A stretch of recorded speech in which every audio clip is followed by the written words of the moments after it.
नमस्कार दोस्तों, स्वागत है आपका startup India import export academy में। और हमारे बीच अशोक गुप्ता सर हैं। सर आपका बहुत बहुत नमस्कार। Thank you. देखिए, आप सब इंपोर्ट एक्सपोर्ट तो करना चाह रहे होंगे, बट एक्चुअल में समझ में नहीं आ रहा होगा। चलो कोर्सेज कहीं से भी कर लें, बट पहला स्टेप क्या होगा, कैसे शुरुआत करेंगे? तो आज अशोक सर पूरा डिस्कस करेंगे उसके बारे में कि शुरुआत कैसे करें। और हाँ, आज का जो हमारा टॉपिक है वो सिर्फ और सिर्फ स्क्रैप का है। और स्क्रैप हम क्यों ले रहे हैं? क्योंकि हमारे पास इतने सारे कमेंट्स आए हैं कि मैं आप लोगों को बता नहीं सकता। और उन सारे सवालों के आज अशोक सर आंसर देंगे कि ये सवाल हमारे होंगे। और देखिए, अशोक सर को एक्सपीरियंस मैं आपको बताना चाहता हूँ, 49 ईयर्स का है इंपोर्ट एक्सपोर्ट और साथ में डोमेस्टिक, और 28 कंट्री में सर ट्रेवल कर। तो ये वीडियो को पूरा जरूर दिखेगा। और आज ये टॉपिक अगर आपने सीख लिए, समझ लिए, सर के जो भी आंसर सर देंगे उसमें रिलेवेंट तो आप हो गए, तो आप बिल्कुल अपने बिजनेस में कभी फेल नहीं। तो सबसे पहले मैं आपको 4-5 टॉपिक है हमारे, मैं उसको बोलता हूं, उसके बाद अशोक सर एक एक करके उसका जवाब देंगे। फिर उसमें से अगर आपको कोई इश्यूज लगते हैं तो आप हमें दिए गए नंबर पे कॉल कर सकते हैं। तो चलिए, पहला टॉपिक हमारा है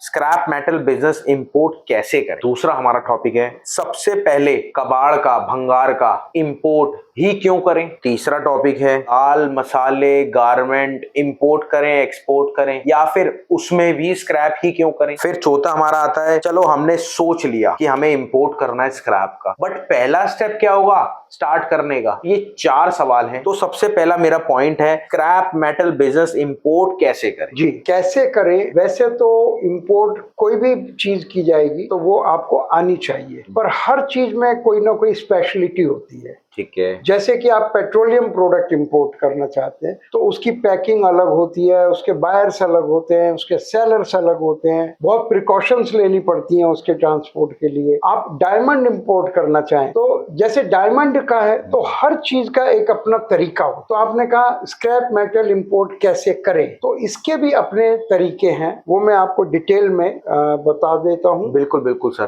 कि सबसे जो जरूरी चीज है, आपको अपने प्रोडक्ट की जानकारी होनी चाहिए। ओके। दिखने में लोहा लोहा है, लेकिन लोहे में भी 10-20 किस्में होती हैं। बिल्कुल। कोई ढलाई का लोहा है, कोई बड़ा लोहा है, कोई छोटा है, कोई बुरादा है, कोई किसी भी मेटल में भी कॉपर है, ब्रास है, जिंक है, लेड है, एल्युमिनियम है, स्टील है, गोल्ड है। गोल्ड है, बिल्कुल। गोल्ड भी स्क्रैप में आता है सर, मेटल है। तो हर चीज का थोड़ा थोड़ा, तो आपको कौन सा करना है, आपको ये सर्च करना पड़ेगा सबसे पहले। आप कौन सा करना चाहते हैं? किसी से बात करो, सीधा कहते हैं हमें कॉपर करना है। उन्हें आइडिया नहीं है कि कॉपर का एक कंटेनर 1 से 1.5 करोड़ का बैठ, 1 से 1.5 करोड़ का सिंगल कंटेनर। ओके। तो बस मन में है कि इंपोर्ट करें, तो हम आपके द्वारा जो आपने स्टार्टअप इंडिया ये एस्टेब्लिश किया है, तो इसमें हर चीज स्टेप बाय स्टेप समझाई जाती है, कैसे करें में पहला हमने पॉइंट बता दिया कि अपने प्रोडक्ट को जानो, अपनी पावर को जानो, आपका क्या पुराना एक्सपीरियंस है, आपके पास क्या मैन पावर है, मनी पावर है, एक्सपीरियंस है, उसके हिसाब से आपको अपना प्रोडक्ट चुनना है। This is number 1। और अपना से वर्ल्ड को सर्च करें, रेकी करें, पूरा सर्वे करें वर्ल्ड में कहाँ सबसे बड़े सप्लायर्स और वो हमें कौन सा उपयुक्त है। जैसे अमेरिका में बहुत बड़े बड़े सप्लायर हैं, अगर आप देखेंगे, लिस्ट निकालेंगे तो निकल के आएगा। लेकिन चूंकि हम इंडिया में हैं, अमेरिका से आने में 2 महीने लग जाते हैं, तो ये भी हमें एक पॉइंट देखने वाला है कि हम अमेरिका से करें या अफ्रीका से करें या दुबई से करें, कहीं से करें। तो ये सब चीजें और भी बहुत सारे पॉइंट्स होते हैं। तो कैसे करें में जब मेंबर करना चाहते हैं तो आप क्या उनको सिखाते भी हैं, समझाते भी हैं, कराते नेचुरली ये एक बहुत बड़ा गैप है। मैंने आपकी सर एक वो वीडियो देखी है जिसमें आप कहते हो अगर आपको गाड़ी चलाना सीखनी है तो ड्राइवर आपके साथ बैठता है, ऐसा कुछ।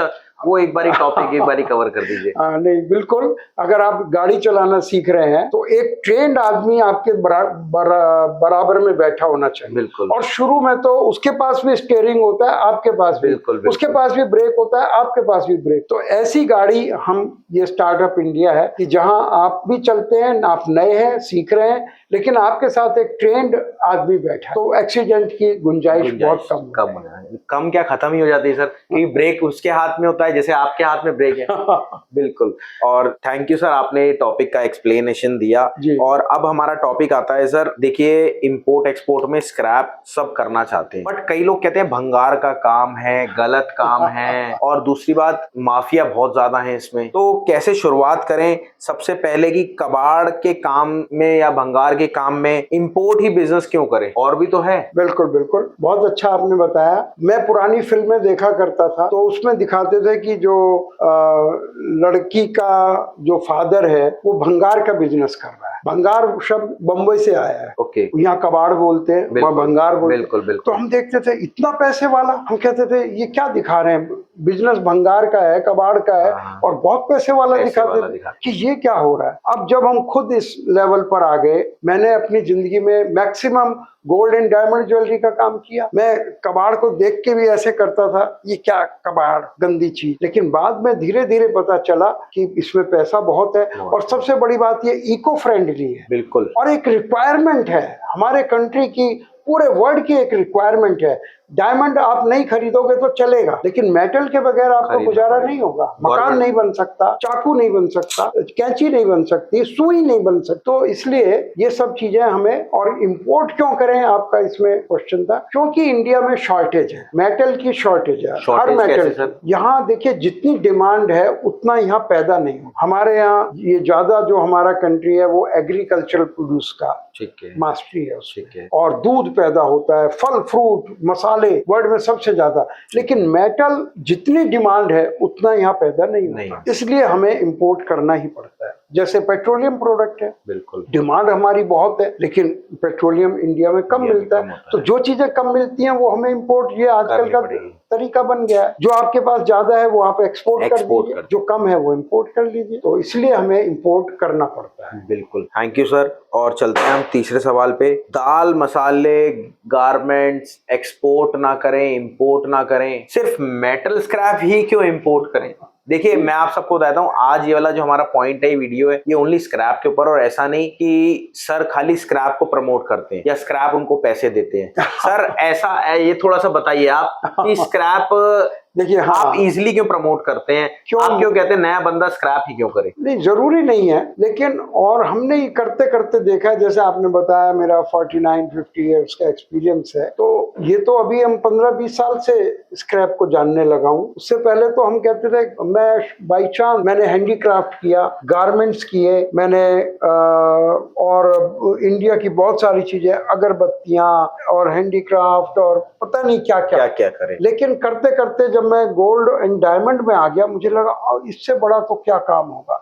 1 करोड़ का डायमंड की पुड़िया जेब में आ जाती है। तो मैंने कहा ये तो बहुत ही बढ़िया है। लेकिन जब धीरे धीरे बाई चांस मैं स्क्रैप की लाइन में आया, आज से 19 साल पहले, ओके, तो मैंने देखा ये तो गजब का बिजनेस है। आपका गोल्ड एंड डायमंड के बगैर काम चल सकता है, पर मेटल के बगैर काम नहीं चलता है। इसलिए मैं इसको प्रमोट कर रहा हूँ, ना कि हमें कहीं से कमीशन मिलता है, ना बेचने वाले से ना पाने वाले से।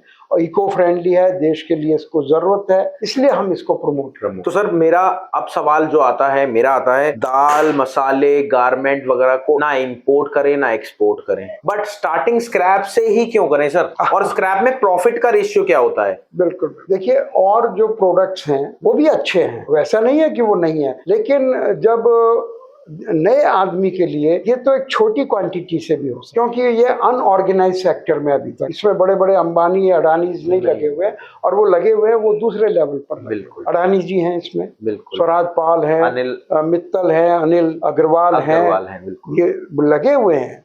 लेकिन फिर भी इसमें छोटे व्यक्ति के लिए भी स्कोप है। और जो मसाले वगैरह हैं, जो आपने गारमेंट्स बताए, उसमें भी छोटे लोग भी लगे हुए हैं, लेकिन उसमें मेहनत बहुत है, क्योंकि हमारा कंपटीशन बहुत सारे मुल्कों से। बांग्लादेश एक छोटा सा देश है, लेकिन बहुत सस्ता माल बना के देते हैं। और इसी तरह से लंका है, दूसरे हैं, थाईलैंड है, ये छोटे छोटे कंट्रीज में बहुत ज्यादा मैन्युफैक्चरिंग होती है। और तो एक्सपोर्ट भी किया जा सकता है, हमारे पास बहुत सारी चीजें एक्सपोर्ट करने को। जो मसाले हमारे पास हैं वो दूसरों के पास है ही नहीं, तो हमारी उसमें भी मोनोपोली है। लेकिन हमने स्क्रैप पर इसलिए जोर दिया कि इसकी यहाँ डिमांड है बहुत ज्यादा, देश के लिए जरूरत है, इसलिए why not start from scrap, छोटी क्वांटिटी से भी हो सकता है। तो सर इसका प्रॉफिट रेशियो कैसा रहता है? प्रॉफिट इसमें थोड़ा सा आ जाता है। मैं ज्यादा लंबा नहीं लेके जाऊंगा वीडियो को, थोड़ा सा एक एक्सप्लेनेशन, डीप भी नहीं कह रहा मैं, ताकि जो ऑडियंस है उनको समझ में आए कि एक्चुअल में स्क्रैप ही क्यों करना चाहिए अगर शुरुआत आप इंपोर्ट से कर रहे हैं। जी, प्रॉफिट की जहां तक बात है, बहुत से सोचते हैं कि डबल हो जाए, तो इसमें भी डबल हो जाता है, लेकिन वो तरीके से होता है, एक डील में डबल नहीं होता है, इसको ROI लेना पड़ता है, रिटर्न ऑन इन्वेस्टमेंट, कि गिवन टाइम में कितना डबल हुआ। तो इंपोर्ट करने में प्रॉफिट इसमें इस तरह से आ जाता है क्योंकि ये तुरंत बिक जाता है ये माल, तो इसमें एक हाई सीज सेल का अगर एलिमेंट इसमें डाल दिया जाए, आज ही आपने खरीदा आज ही बेच दिया, तो इसमें प्रॉफिट इतना है कि आप इमेजिन नहीं कर सकते। कितने % का प्रॉफिट होता होगा सर? एक किसी आदमी को आप बता सकते हैं कि गोल्ड इंपोर्ट करने में कितने % का प्रॉफिट है, लेकिन आप तो इतने साल करोड़ों रुपया लोग लगा के भी चाहते हैं, सपना लेते हैं कि गोल्ड इंपोर्ट किया जाए, उसमें 0.1% का लोकल बिजनेस में प्रॉफिट है। 0.1% पर डील, उससे भी कम, लेकिन फिर वो जब एग्रीगेट करते हैं तो वो कई 10-20% पे जाता है। इसी तरह से इसमें तो खैर इतना कम नहीं है, इसमें ज्यादा है। मोटा मोटी हम ये कह सकते हैं कि 6 महीने में पैसा डबल हो जाता है। ओके, अगर हम 10, 20, 50 लाख रुपए लगाते हैं तो 6 महीने के अंदर पैसा, मान लो चलो, और थोड़ा एक साल मैक्सिमम में, और अगर आप इसके साथ और कुछ एलिमेंट्स जोड़ दें तो वो 10 गुना भी हो, वो 100 गुना भी हो सकता है। जैसे कि वो इस के उससे बाहर हो जाएगा। बोल दीजिए। मान लिया उसमें हम IPO, इनिशियल पब्लिक ऑफर, उसमें जोड़ दें तो 100 गुना भी एक साल में हो। ये इसमें पोटेंशियल है, क्योंकि अगर कोई और बिजनेस आप करते हैं तो उसमें सेल्स आप रातों रात नहीं बढ़ा, लेकिन इसमें बढ़ाई जाए। चलिए, अब हमारा लास्ट पॉइंट आता है, सर सब कुछ सोच लिया, स्क्रैप करना है, इंपोर्ट करना है, बट कोर्सेज भी ले लिए सब जगह से, अब शुरुआत कहां से करें? एक पहला स्टेप जो होता है बिजनेस को स्टार्ट करने का, मैं सीखने का नहीं कह रहा ऑडियंस, मैं शुरुआत करने का कह रहा हूं, वो स्टेप कौन सा होता है सर? देखिए, आपको एक कॉन्फिडेंस होना चाहिए कि ये मेरे साथ कोई ऐसा आदमी खड़ा है जो मुझे कदम कदम पर गाइड करेगा। तो वो स्टार्टअप इंडिया वो प्लेटफॉर्म है कि जहां मुझे जहां तक पता चला है कि ये स्टार्टअप इंडिया बिजनेसमैन लोग चला रहे हैं। बिजनेसमैन जब बिजनेस की ट्रेनिंग देता है तो छोटी छोटी बातों का भी ध्यान रखता है। तो इसलिए अगर कोई इसको करना चाहता है तो आपका बहुत अच्छा प्रोग्राम है कि उसको शुरू से प्रोडक्ट नॉलेज, फिर कंट्री कौन सा ठीक रहेगा, स्टार्टअप इंडिया, और बहुत सारे बैंकिंग को कैसे कंट्रोल किया जाएगा, कस्टम्स को, शिपिंग को, कहाँ मंगाना है, किससे मंगाना है, किसको बेचना है, ये सारे पॉइंट स्टार्टअप इंडिया एक्सप्लेन करता है। और सबसे बड़ी चीज क्या है कि आपको बायर से कैसे बात करनी है, सेलर से कैसे बात करनी है, उनसे नेगोशिएट कैसे करना है। Negotiation is a very big art. मैं बताना चाह रहा था, शायद मैंने पीछे बताया भी, मैंने अभी मूवी देखी है IC-814 कंधार हाईजैकिंग, उसमें जो टेररिस्ट हैं वो डिमांड करते हैं $200 मिलियन और 35 आदमी छोड़िए। और हमारे 180 के करीब आदमी उनके पास क्या, तो उसको नेगोशिएट करके इंडिया से यहाँ टीम गई कांधार में, और उन्होंने नेगोशिएट करके उसको नीचे तक ले आए कि सिर्फ हम 3 आदमी छोड़ेंगे। तो ये नेगोशिएशन की आर्ट, हर चीज की एक आर्ट होती है, इसमें भी स्टार्टअप इंडिया हेल्प करती है कि कैसे जो बड़ा रेट अगर वो बोलते हैं वहां, उसको कैसे नीचे लाना है, और यहाँ खरीदार अगर वो एक्स्ट्रा ऑर्डिनरी रेट बोलता है आपको ज्यादा कम करके, तो उसको कैसे नॉर्मल पे लाना है, ये सारी चीजें स्टार्टअप इंडिया आपको बताती है। Thank you audience, thank you sir. और मेरी रिक्वेस्ट है आपसे, आप कुछ भी सवाल पूछना चाहते हैं नीचे क्वेश्चन आप मार्क करिए, आपका उसका नई वीडियो बनेगी, बिल्कुल ब्रांड न्यू। और हाँ, अगर आप इंपोर्ट एक्सपोर्ट बिजनेस करना चाहते हैं तो अशोक सर का नंबर ऊपर दे रखा है, उनको कॉल करो और सर से सारी डिटेल लो कि कैसे आप किस लेवल पे हैं, कहाँ पे हैं, और कैसे अपने बिजनेस को स्टार्ट कर पाएंगे। चलिए, मिलते हैं आपसे अगली वीडियो में। नमस्कार, धन्यवाद, जय हिंद। जय हिंद।